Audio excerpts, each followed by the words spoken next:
Muito obrigada pela participação. Estou muito honrada de poder sempre contar com você. É um prazer. Toda vez que você me convidar, eu venho. Eu sei. Eu trabalho em mercado financeiro há mais ou menos uns 40 anos e trabalhei em várias modalidades do mercado. Já fiz gestão de ativos, corporate banking, já fiz recuperação de crédito problemático, empréstimo, asset management internacional, fiz muita coisa. Em 1997, eu tenho um amigo que todos devem conhecer, o Sr. Eli Horn. O Sr. Eli Horn, ele é o CEO, fundador da Cyrela, né, que é uma das maiores incorporadoras do Brasil. E numa conversa com Eli, ele falou, olha, você devia olhar, você que é financista, você deveria olhar o mercado de fundos imobiliários, financiamento imobiliário, toda essa área de atividade, que em 1997 a legislação já existia de securitização, de alienação fiduciária, de fundos imobiliários, mas poucos estavam atuando nesse setor. Então, a minha resposta, obviamente, foi, ele acho maravilhoso, mas eu não entendo absolutamente nada disso. Ele falou, não, você precisa conhecer, você será meu convidado no Prêmio Master Imobiliário em 1997. É isso. Esse é um evento anual que acontece pela FIAPSE, Secov, onde tem prêmios para várias categorias, aconteceu essa semana, inclusive. E aí eu fui convidado e resolvi ir. Aí eu falei, então eu te vejo lá. Ele falou, não, eu não vou porque ele é muito, né, comedido, não aparece muito e tal. Então eu fui no evento, sentei na mesa da Cyrela e no Clube Monte Líbano e tinha mais ou menos umas 2.500 pessoas nesse evento, a maior parte de corretoras, incorporadores, consultoras, e todos os discursos eram no sentido de que faltava apoio para o setor imobiliário no Brasil. E aí eu me dei conta que poucos agentes financeiros estavam participando desse evento.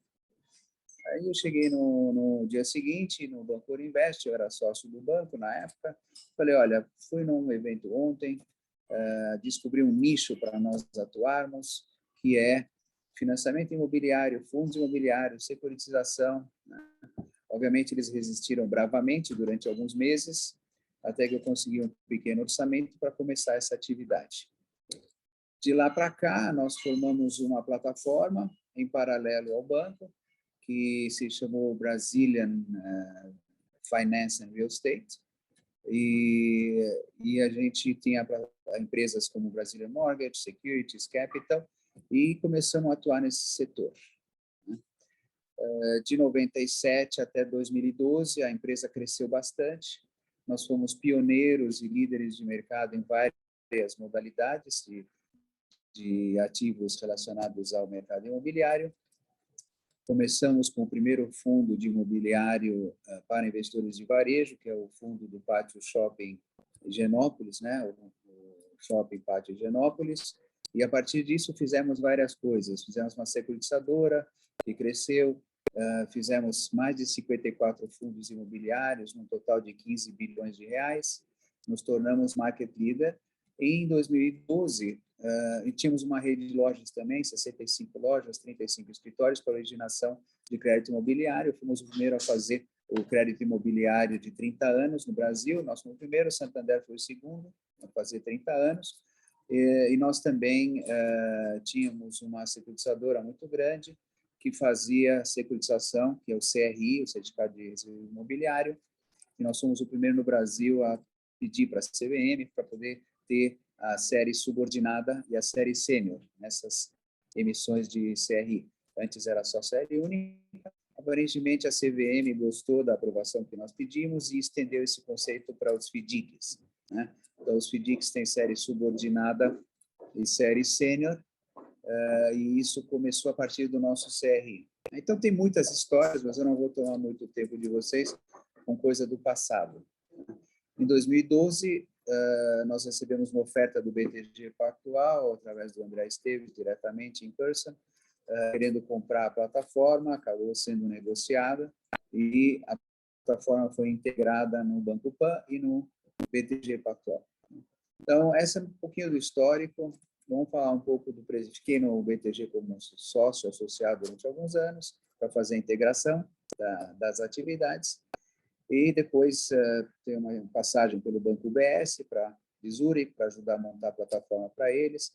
E atualmente eu sou gestor, tenho uma empresa chamada REC, Real Estate Capital, REC Gestão de Recursos, onde nós fazemos apenas gestão de fundos imobiliários listados. Então, essa é a nossa atividade principal. Vamos começar, então, do princípio. O fundo imobiliário nada mais é do que um fundo de investimento, que todo mundo conhece, investe em vários fundos. Só que ele tem algumas vamos dizer, features, né? Ele é um fundo no qual ele tem como objetivo investir em ativos de base imobiliária. E ele é um fundo que requer algumas coisas um pouco diferentes dos fundos. Ele requer um administrador fiduciário para uma instituição financeira, requer um gestor, ele só pode investir em ativos de base imobiliária e, por força disso, existe uma legislação específica que isenta os dividendos de tributação na fonte sobre os dividendos. Tem vários tipos, né? Existem, os grandes grupos são dois. Fundo que a gente chama de tijolo e fundo de papel. Eu vou começar com o fundo de papel, depois eu falo dos fundos de tijolo. Os fundos de papéis são aqueles fundos que investem em certificados de recebíveis imobiliários, que é o chamado CRIs, alguns chamam de CRI, né?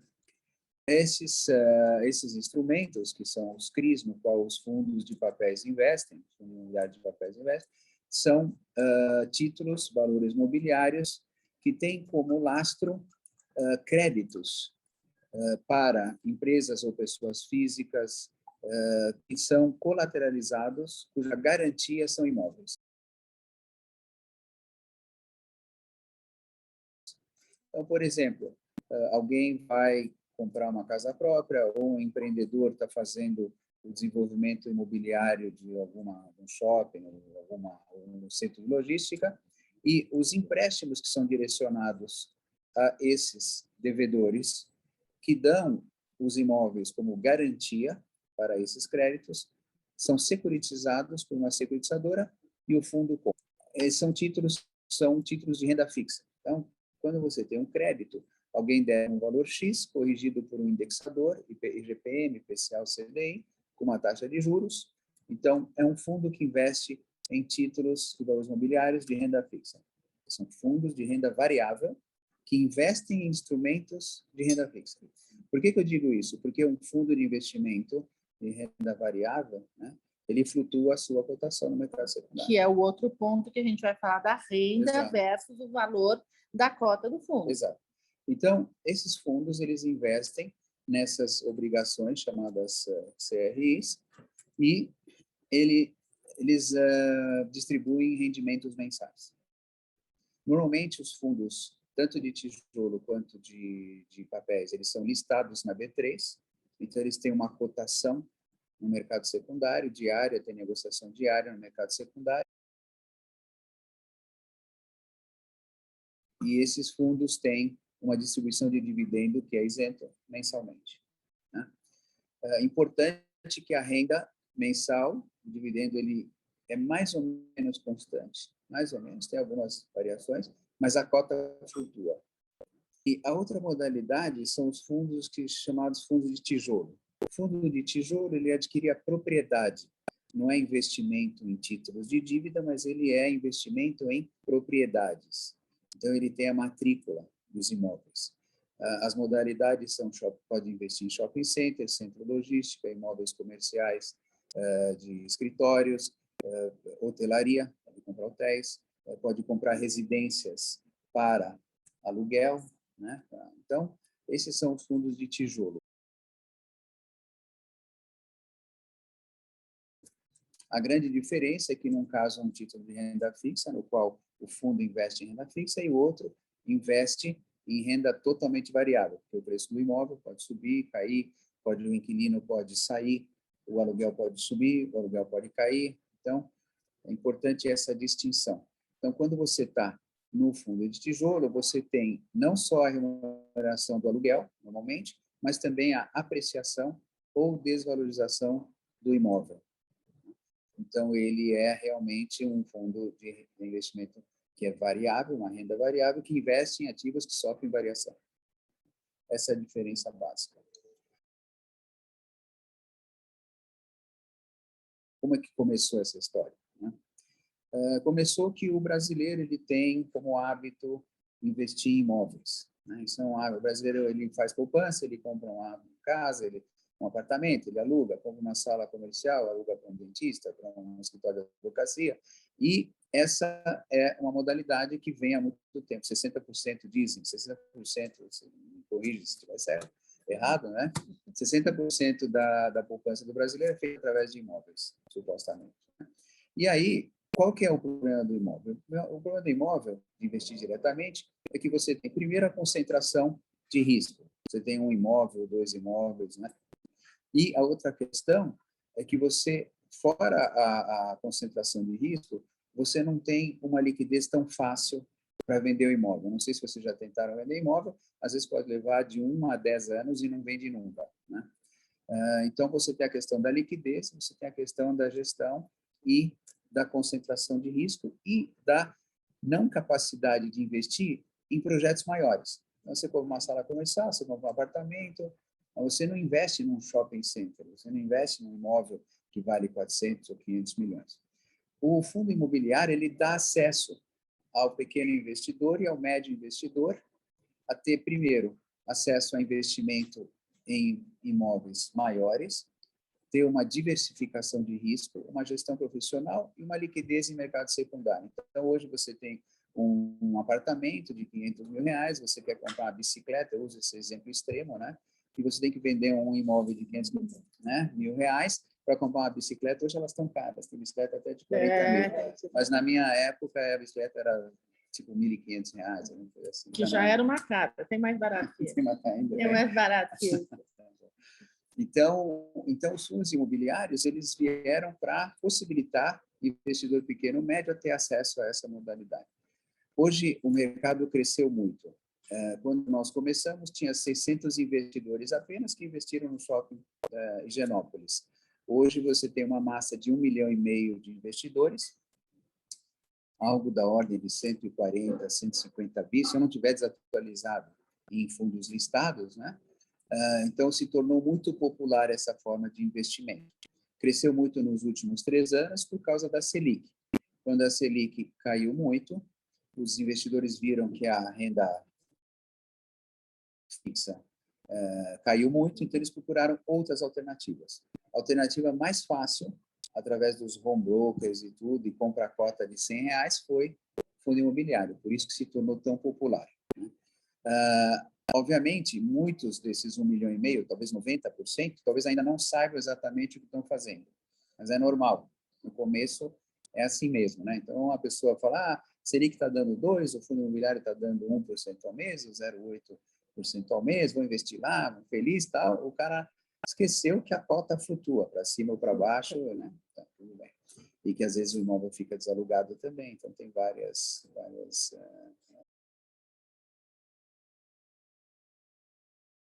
até você falando nisso, é isso mesmo, é trazer o assunto do fundo imobiliário como uma coisa, inclusive, mais sedutora, porque que você pode ganhar mais, ele não é simplesmente um instrumento onde tem uma renda mensal e por isso faz diferença. Numa conversa que a gente teve uns 2 anos atrás, se dando um exemplo de um fundo imobiliário que, na hora de comprar, a cota tinha caído porque tinha sido anunciado que o inquilino de um grande imóvel ia sair, só que ia sair dali a 2, 3 anos ou qualquer coisa assim.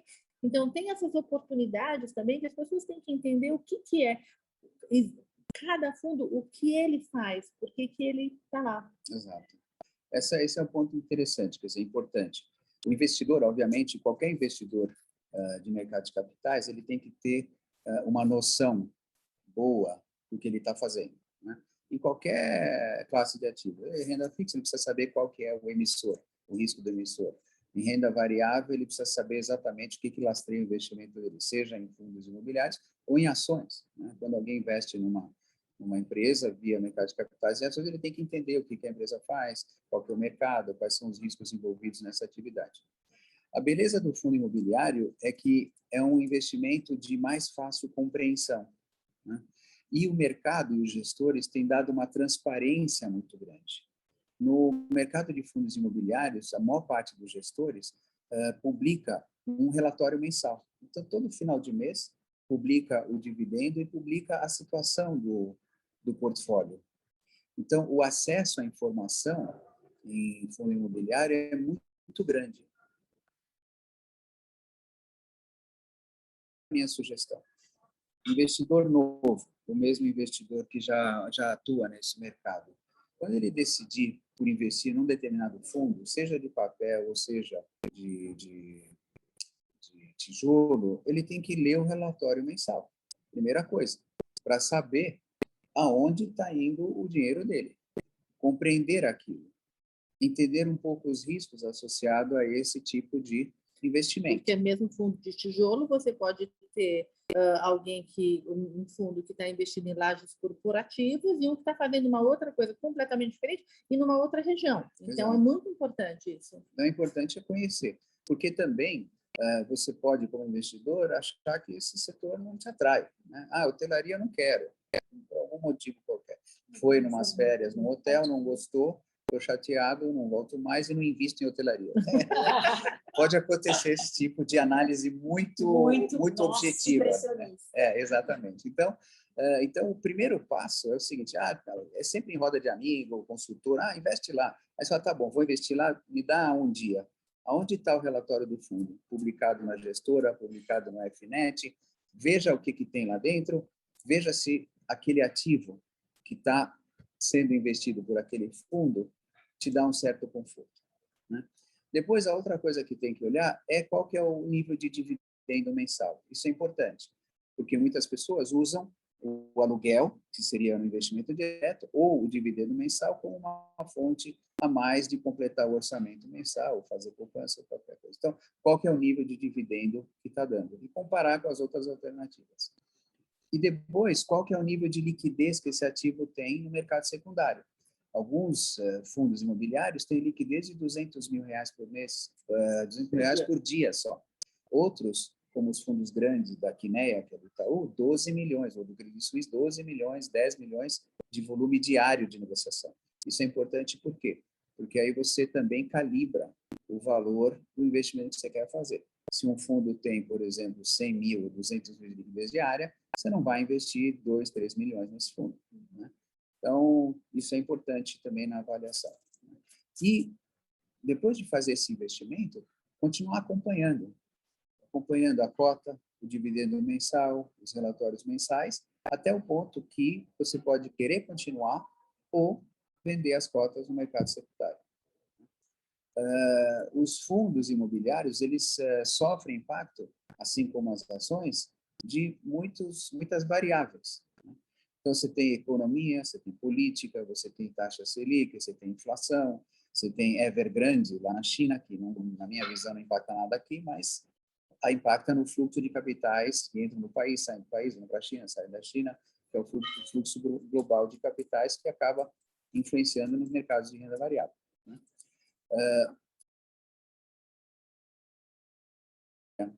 Os fundos, eles performavam bem até 2019. Então, tinha os dividendos, tinha uma certa apreciação dos ativos que lastreiam o fundo, dos imóveis e tal. Quando entrou em 2020, nós tivemos a questão da pandemia, então já estou trazendo para a situação atual, aonde os hotéis ficaram fechados, os shopping centers ficaram fechados e as lajes corporativas, muitas empresas resolveram fazer home office e algumas devolveram os seus espaços. Em compensação, com a pandemia, aumentou muito a questão do comércio eletrônico.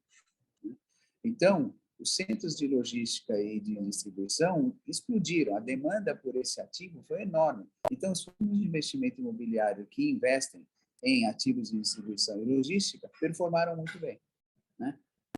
Durante o período de pandemia, né?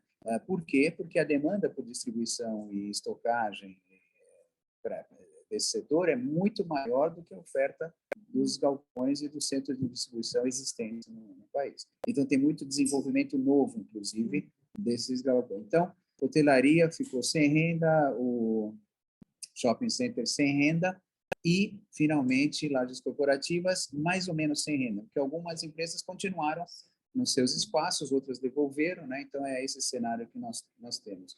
Não sei se eu estou esquecendo de algum outro. Hotelaria. As lojas, por incrível que pareça, apesar das lojas terem muitas estado fechadas, né? Os aluguéis continuaram das lojas, né? Não das de shopping.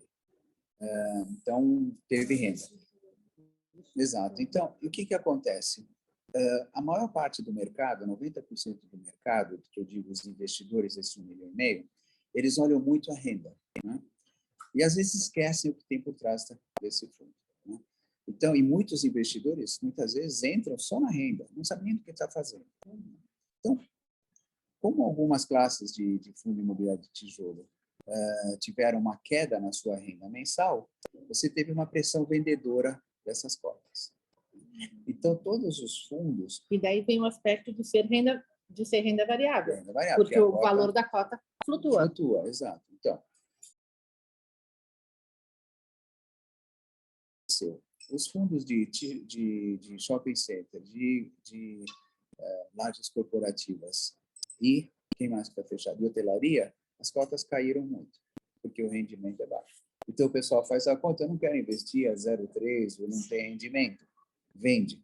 As cotas estão, em média, desageadas entre 30% e 35% do seu valor justo do imóvel que lastreia. O exemplo que eu dou é o seguinte: você compra um apartamento para alugar, você paga R$500 mil nesse apartamento, certo? E aí ele está com inquilino. Depois de 3 meses, o inquilino quer mudar de cidade, quer mudar de lugar onde ele mora, ele termina o contrato, encerra, sai, o inquilino vai para outro lugar, e você fica com o seu imóvel de 500 mil vazio, tá? Só que você não vai vender por 300 mil no dia seguinte, certo? Você fica lá, firme, aguenta, espera No fundo imobiliário, não. O pessoal está vendendo por 300 mil. Isso gera uma... Quer dizer, só explicar. Não é o fundo que está vendendo, a pessoa está vendendo a cota como se estivesse vendendo o imóvel por 300 mil. Exatamente. Então, o que está acontecendo é um movimento, neste momento. Obviamente, o mercado é assim. Quando tem um vendedor, tem um comprador, né? Não existe vendedor sem ter alguém na outra ponta. Então, alguns estão vendendo, aqueles que olham mais a renda, e alguns investidores estão comprando, olhando que daqui a 1, 2 ou 3 anos, esses 35% vão recuperar, né? Não estou dizendo que uns estão certos, outros estão errados. Cada um tem o seu objetivo, né? Então, aquele que quer o dividendo mensal tem um objetivo, aquele que não se incomoda de ter um dividendo menor por mês, mas ele olha o ganho de capital no médio e longo prazo. Selic afeta? Sim, porque quando a Selic sobe, a renda fixa sobe, aqueles que olham o rendimento mudam de um lado para o outro, certo? Inflação influencia? Sim, porque os contratos de aluguel normalmente são corrigidos pela inflação, pelo IPCA ou pelo IGPM, então, IPCA alto, os contratos corrigem de acordo com o IPCA. IGPM alto, os contratos também vão de acordo com o IGPM, exceto em pandemia, onde ninguém quis pagar os 30% do GPM, do reajuste, né? Então, no começo, a gente comemorou, falou, nossa, que bacana, 30%, nosso portfólio, a nossa renda, 30%, aí foi ver, ninguém queria pagar, né? E muitos, inclusive, falaram, eu não quero nem pagar e vou devolver o espaço ainda, quer dizer, então, só que os fundos de papéis, que tem um indexador, onde lá, de fato, é um título de dívida, esses tiveram um rendimento muito maior, porque os fundos, na média de papéis, estão dando 1% ao mês, 1,2% ao mês, altíssimo. Então, vamos voltar só para a gente lembrar. O Moise falou até agora dos fundos de tijolo. Sim. Tá? E esses que tiveram esse impacto, agora a gente vai falar ele está entrando no tema do título de papel, o fundo de papel, ele teve um impacto diferente, porque ele é composto por títulos. Não é o fundo que está negociando, o fundo tem o recebível do setor imobiliário. Isso, o fundo tem o recebível, esse de papel, né? Isso. Onde ele não sofre, em princípio, variações no preço do imóvel, e ultimamente tem performado bem por causa dos indexadores. Lógico que em períodos de crise, de PIB, de inflação, muitos devedores não conseguem pagar suas obrigações. Não, mas daí o risco do que está dentro do fundo de papel é a inadimplência. Exato, exato. Só que a maior parte Quer dizer, um dos riscos. Um dos riscos. Só que a maior parte desses créditos tem garantia imobiliária. Então, por exemplo, né, você tem um crédito de R$500 mil dentro desse fundo de papel, de CRI, só que normalmente a garantia imobiliária é R$1 milhão. É o loan to value que a gente chama, 50%. Então, tem um imóvel que vale R$1 milhão, você empresta 500 mil. Por quê? Porque se você tiver que recuperar por inadimplência, vai a leilão, você vende o imóvel, recupera né? Nós temos um exemplo em um dos nossos fundos, né? Eu não posso falar muito disso porque nós estamos em captação, então tem uma regra de CVM e tal, mas a gente teve uma situação de inadimplência num fundo de R$9 milhões, né? Liquidação, informação pública isso, né? Inclusive está nos relatórios e tudo. Uma companhia hipotecária que foi liquidada pelo Banco Central, liquidação extrajudicial. No nosso fundo de CRI tinha uma obrigação, um crédito de 9 milhões, só que nós temos garantias imobiliárias em alienação fiduciária num valor de 19 milhões. Então, a gente tem o dobro de garantia daquilo. Tem um processo chato que você precisa executar, pegar as garantias, ir para leilão, tudo, mas a probabilidade de perda é baixa, né? Esse foi o único caso de inadimplência que nós tivemos no nosso portfólio. Então, só para exemplificar aqui, tem o indexado, por isso que os fundos de papel estão sendo muito procurados, porque tem o dividendo alto, tem uma garantia normalmente boa por trás dos créditos, né? E você tem uma liquidez no mercado secundário, você tem, né?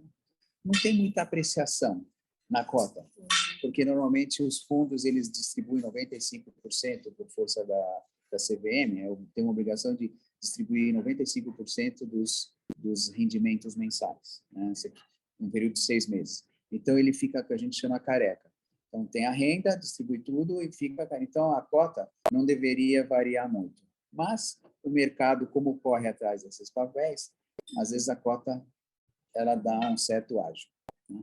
Mas não é a lógica. Assim como não é a lógica ter ativo que vale 100, negocia 60, não é a lógica ter ativo de papel de 100, negociado a 120. Por isso que a gente está tentando fazer gestão, para ver se ajuda um pouco de racionalidade em todo esse negócio. Agora, brincadeira à parte, é uma maneira muito bacana de você investir e criar poupança no médio e longo prazo, né? Porque você, quando está entrando num fundo imobiliário, de tijolo, por exemplo, de shopping center, dentro do fundo imobiliário você tem 10 shoppings, por exemplo. Cada shopping tem 200 lojistas. Então, você está com uma diversificação e pulverização de risco muito grande. E aí você tem uma cota, por exemplo, você tem 10 cotas, R$1.000, você tem esses R$1.000 com uma diversificação de risco incrível, que você não teria caso você investisse diretamente no imóvel, né? Então, é um sistema... Fora que uma coisa é você ter que escolher que imóvel você vai investir. Outra coisa é você ter profissionais, que eu sempre falo de gestor de fundo, seja para fundos de ações, seja para fundos de crédito privado e seja para fundos imobiliários. Eu sou, por razões óbvias, sou super defensora do investimento via fundo de investimento. Exato. Você tem os gestores que supostamente sabem o que estão fazendo, né? Às vezes eles não sabem, mas as pessoas acham que eles sabem. Não, mas tem que procurar aquele que sabe. O que é mais importante do que os gestores saberem é as pessoas acharem que eles sabem. Porque é verdade, né? Aquele cara é super bom. Às vezes ele não é, mas todo mundo acha, põe dinheiro nele, né? Então, por isso que também você precisa conhecer os gestores. Pois é. E é para isso que servem esses diálogos. Exatamente. Né? Porque supostamente o pessoal que está nos assistindo vai achar que eu sei fazer o que eu estou falando. E você para de falar isso, porque desde o primeiro dia, desde a nossa primeira palestra, tem alguém aqui que estava na primeira palestra do Women Invest? A Gabi estava. E eu prometi, falei assim, eu não sei se eu vou fazer isso direitinho, mas a minha intenção aqui é só trazer gente que eu acho boa. Você também estava. Eu prometi, falei, eu não sei se eu vou conseguir, mas com você eu estou tranquila. Desculpa, porque o negócio é o seguinte, tem lá no nosso grupo de assinantes, a gente tem a carteira da Priscila Prado. A carteira da Priscila Prado, ela é uma investidora fictícia, Então, a gente acompanha mensalmente, a gente compôs uma carteira para ela baseada em índices. Tá. E a classe de ativo que está ruinzinha lá e o índice que está exatamente. Então, explica para a gente aí como é que é, porque daí a gente levanta a bola e fala, tá vendo? Mais uma vez tem que investir via gestor. Então, o que, obviamente, o gestor ele tem pouca influência no preço das cotas no mercado secundário. O gestor, ele gerencia o portfólio, ele compra bem, aluga bem, cuida do imóvel, faz bons investimentos em dívida, né? Então, ele está limitado a esse ambiente.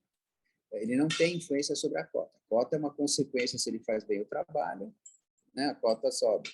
Mas tem outros fatores que envolvem a cota, né? No mercado de ações, o conselho de uma empresa, de uma SA, ele tem um instrumento na mão muito valioso, que é o seguinte: quando a direção da empresa, listada na B3, vê que as ações estão baixa, vamos dizer, irracionalmente abaixo do que a empresa vale, eles podem entrar com uma recompra, né, de ações. Então, a empresa recompra as ações por um determinado preço, ou cancela ou deixa em tesouraria. Ao fazer isso, a empresa está se aproveitando de um deságio que não é muito justo na opinião da empresa, e trazendo pró-rata para todos os investidores que continuam como investidor. O fundo imobiliário não tem esse mecanismo. A gestão do fundo, a administração fiduciária não pode recomprar as cotas, né? Então, é 100% dependente dos investidores do mercado secundário, né? Eu não quero dar nenhuma recomendação de compra ou de venda aqui, quer dizer, por favor. Eu sou gestor e não sou distribuidor, não sou corretor, nada disso. Então, eu não posso... Ou seja, você entende mais do que... Então, eu não vou dar... Mas o que está acontecendo é o seguinte: parece um bom momento de investir. Parece. Se você tem a disponibilidade e a disposição de ficar 1 ou 2 ou 3 anos sem ter que vender, porque investimento em imóveis é um investimento de longo prazo, normalmente. Você tem a renda e você espera a valorização do imóvel. Como os fundos imobiliários trouxeram liquidez a esse tipo de ativo, as pessoas compram e vendem todo dia, mas o imóvel não sobe 10% em uma semana, nem cai 20%, né? Mas isso é os defeitos, ou, né, as coisas que não funcionam tão bem no mercado. Paciência é o que temos, né? Então, nesse momento, é interessante começar a estudar alguns fundos, olhar os ativos desses fundos e verificar como que esses ativos, o valor patrimonial deles, se compara com o valor da cota, né? Se tiver deságio, obviamente é um bom ponto de compra. Não, mas ele explica melhor. Ele explica melhor. Fala. Não, eu não entendi essa última frase que você falou, da cota com ativo. Exato. Então, é assim, existe, por exemplo... Existe, por exemplo, um imóvel. Né? Esse imóvel ele foi comprado por R$1 milhão pelo fundo. Vamos supor que é esse ambiente aqui. Esse lugar que nós estamos, 1 milhão, aqui vale um pouco mais. Mas, um pouco mais. Aí, bem, comprou por R$1 milhão. Tá? E aí, esse investimento entrou no fundo imobiliário. Esse imóvel, ele deve apreciar, no médio prazo, talvez uns 15% ou 20% em 3, 4 anos. Tá? E ele tem uma renda de um inquilino, que é um restaurante, né, que paga todo mês os aluguéis. Né? E você tem um imóvel que vale R$1 milhão, e se você pegar a somatória de todas as cotas multiplicadas pelo seu valor de mercado, você encontrará R$1 milhão na emissão. Então, você tem as cotas R$1 milhão, e você tem R$1 milhão o imóvel. Tá? De repente, por alguma negociação, tá, o restaurante, o inquilino, resolveu reduzir o seu aluguel para permanecer. E o proprietário, que é o fundo imobiliário, aceitou essa negociação. A renda caiu. Ao cair a renda, muitos investidores falam, já não quero mais esse tipo de renda. Eles começam a vender a cota no mercado secundário. Aí o preço da cota, que era R$100, cai para R$50, por exemplo. Aí você tem um imóvel que vale R$1 milhão dentro do fundo, e você tem a somatória simples de todas as cotas, vezes R$50 em vez de 100, então você tem R$500 mil, que é o market value, que a gente chama, né, o market cap, a expressão correta, de R$500 mil versus o imóvel que tem R$1 milhão. Então, se você entra no mercado e compra cotas, você está comprando cotas com um deságio com relação ao valor justo do imóvel. Porque se um dia esse fundo quiser vender esse imóvel e achar um comprador, vai virar 1 milhão. Então, você compra por 500 mil e tem um potencial de lucro de 500 mil de dobrar o seu dinheiro no médio e longo prazo. Tá. Por isso que eu falo, no contrário, né, até o nome que essa renda vale a pena, porque tem gente que não olha o valor do imóvel e pode acontecer o contrário. A renda continua acontecendo e você fala, putz, uma renda muito boa, vale só que o imóvel não vale nada. Então, você tem que tomar cuidado com isso, porque daí você está comprando uma cota por um preço mais caro. Então, a análise começa... Exato, a análise começa pelo ativo, pelo imóvel. O que que tem? E por que eu insisto nisso? Porque o mercado de fundo imobiliário é um mercado muito, muito acessível às informações. Vai tentar analisar uma empresa. Eu já fui gestor de ações, é muito complexo.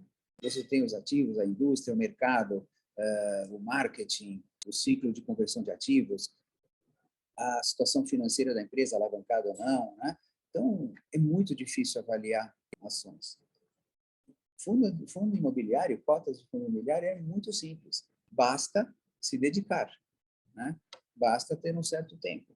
Então, começa com o ativo, olha aquilo, vê o que vale, qual que é a avaliação. Uma vez por ano, os fundos têm que fazer uma reavaliação, com JLL, com CBRE, com CPS-Cushman. Então, você tem o ativo que tem um determinado valor de mercado. Aí você olha o valor da cota, vê o rendimento, se te agrada ou não, vê se esse imóvel está desagiado ou não, vê se é uma classe de ativo que você se sente confortável de investir, e aí sim você compra. Com a perspectiva de médio e longo prazo, porque a cota flutua. Então, eu vou comprar um carro semana que vem. Tá. Eu tenho 100 mil reais no meu carro, né? Vou investir em fundo imobiliário por uma semana. Aí eu vendo. Um erro tremendo, porque você é capaz de você não conseguir comprar o carro daqui a semana, porque a cota caiu de 100 para 90, sei lá. Então, tem que ter a perspectiva de investimento de médio prazo. Então, acho que essas dicas são suficientes. Eu acho que está ótimo. Eu acho que o conceito é esse. E conversar com uma pessoa como o Moise, que explica por isso. Super obrigada. A gente agora vai almoçar. Excelente. A Célia perguntou, vou repetir para o nosso pessoal, o que, na minha opinião, é uma renda adequada de um fundo imobiliário. Né? Quando a gente olha a renda, você tem que olhar a renda associada ao risco, que é o chamado Risk Adjusted Return. Né? Então, o título público, que supostamente é o investimento mais seguro, né? Tem um certo rendimento esperado. Ações têm um rendimento esperado diferente, que tem mais risco. O fundo imobiliário está no meio caminho. Como que a gente faz a conta? O fundo imobiliário ele tem que ser comparado com títulos públicos de longo prazo, que a gente usa NTNB, que é IPCA mais 4,5, mais ou menos. O esperado deveria ser algo da ordem de 3% ao ano acima do título público. Então, deveria se esperar algo como IPCA mais 7,5 a 8. Como o fundo normalmente tem ativos que são corrigidos com a inflação, no médio e longo prazo, se você tiver um fundo imobiliário que dá 8% ao ano de dividendo, é bom hoje. Aí você fala, não, mas a Selic vai para 9%. Mas ele não tem que ser comparado com a Selic, ele tem que ser comparado com o investimento de médio e longo prazo. Né? Por quê? Porque você tem um componente que é o IPCA. Por que a Selic está alta? Para controlar a inflação. Se a inflação está alta, o seu ativo talvez esteja potencialmente ou será corrigido no médio prazo. Então, é 8 mais a correção do ativo. Né? Então, esse é o cuidado que tem que se tomar. Nos Estados Unidos é menos. Nos Estados Unidos, eles aceitam que chamam basis point, 1,5% ao ano a 2% ao ano acima do título público. Aqui nós estamos na faixa de 3,5% ao ano. Essa é uma renda legal. Então, você vê um fundo imobiliário que dá um dividend yield, que a gente chama, de 8% ao ano, é um bom ponto. Obviamente, tem que olhar o que está no ativo. Né? Se for um ativo que tem muita loucura, pode não ser tão bom. Né? Mas, assim, um parâmetro interessante, eu diria que é 8% ao ano. Quanto o fundo tem que estar investido em ativos imobiliários, seja em papel ou imóvel? Tem uma margem para caixa ou para outro? Não, então, depende muito do investidor, né? Obviamente, do tamanho do portfólio do investidor. Mas o que a gente diz, normalmente, isso, pessoal, os suíços começaram isso há 100 anos atrás, que é a pizza, né? Então, você fala, tá bom, ações, 20%, fundos imobiliários, 30%, né? Renda fixa, mais 30%, títulos públicos, 20%. Então, eu diria que se você tiver com 30% em fundo imobiliário, é de bom tamanho. Mas a minha pergunta era, o gestor do fundo, ele tem que aplicar 100% dos recursos em ativos imobiliários, ou ele tem, por exemplo, uma regra que permite 80% e 20% deixa de caixa? Então, existe uma regra que o fundo, para ter a isenção fiscal, ele precisa investir 100% em ativos de base imobiliária. Tá? Obviamente, fica 10% em liquidez, 5% em liquidez, mas ele não pode ficar 90% em renda fixa e só 10% em imobiliário. Primeiro que isso traria uma tributação, porque o fundo é isento no seu ativo. E se você investe em CDB, você vai ser tributado. Então, não faz sentido fazer isso. Um gestor que estiver fazendo isso está fazendo um mau serviço, né? Porque o investidor, ele quando investe em fundo imobiliário, ele faz a opção de que estará em base imobiliária. Então, o investidor diz o seguinte, eu quero estar 30% em base imobiliária e 20% em renda fixa, faço eu, não o gestor do fundo imobiliário fazendo isso no fundo imobiliário, a não ser em situações excepcionais. Então, é 100% em ativos de base imobiliária no fundo, e você, como investidor, investidora, você escolhe se você quer pôr 30% da sua carteira, 20%, 10%. Aí eu acho 30% legal. Outra coisa que aconteceu, como a Selic caiu para 2%, os fundos estavam dando 0,80% ou 1%, muitos começaram a investir 100% do seu portfólio em fundo imobiliário. É legal, né? Ganhar bastante e perder bastante também. Mas, por exemplo, quando eu como investidor, não como gestor, quando eu faço uma avaliação do fundo imobiliário, eu vejo o rendimento, vejo que é isento, comparo com as outras alternativas, tiro o imposto das outras coisas para comparar, e o ganho de capital potencial eu ignoro. Porque se tiver ganho, tenho 20%, paciência da vida. Se for sem ganho, não paga nada, nem perde nada. E se for um prejuízo realizado, caixa, você ganha esse crédito fiscal para os futuros lucros, mas precisa tomar um certo cuidado. Eu faço isso na minha declaração de pessoa física. Quando eu tenho, e é mensal. Então, quer dizer, mensal você faz uma vez por ano, o acompanhamento é mensal. Então, hoje eu comprei uma cota, sei lá, 100 mil, vendi por 50. Estou exagerando, tá? Eu perdi 50, eu tenho um crédito fiscal de 10. Daqui a 6 meses, ou no próximo ano, inclusive, se eu fizer a declaração direitinho, se eu ganhar 50, esse 50 é isento. Eu não recolho, porque eu tenho esse crédito fiscal carregado, certo? Ao contrário, não funciona. Se você ganhar primeiro, paga, aí você perder, não funciona. Esse prejuízo só serve para as próximas. Tá? Você não tem uma restituição. Mas tem que fazer direitinho na declaração anual isso. Né? Obviamente, eu tenho prejuízo fiscal, né? Eu faço. Eu tenho prejuízo porque eu comprei muito, perdi muito, então está tudo certo, né? Muito bom. Bom, gente, o Moisés vai almoçar agora. Quero agradecer muitíssimo. Eu tenho muito orgulho dos amigos que eu tenho. E a gente vai combinar uma bem grande, agora que está acabando a pandemia, a gente vai fazer um evento no final da tarde, mais para a noite, Gabi, que daí todo mundo vai ter este imenso prazer de compartilhar da sua sabedoria. Obrigado pelo convite, obrigado por compartilhar. Eu adoro compartilhar isso, faço várias lives, tá? Eu acho importante esse processo educacional, né? Nós temos uma área de RI, a gente responde todas as perguntas que entram no nosso RI. Eu tenho um Instagram, @moispoliti_recgestão. Esse é um perfil aberto. As pessoas entram lá, perguntam, tem no direct, tem nos feed. Alguns não gostam muito de mim, fazem hater lá, não tem problema nenhum. Eu não apago, eu deixo. Tá? Cada um é livre para opinar o que quiser, mas eu estou à disposição para responder tudo. Né? Ok. Meninas, muito obrigada pela participação.